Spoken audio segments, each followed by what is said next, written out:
Mood. Mood is the feeling or atmosphere that a writer creates for readers. A mood can be described as exciting, somber, terrifying, cheerful, carefree, or something else. Imagery.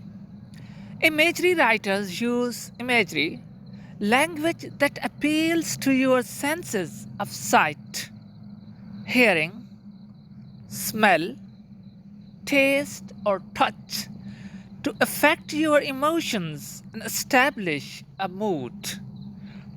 For intense, for instance, images such as sequels of laughter and a rainbow of beach umbrellas help to convey a cheerful mood.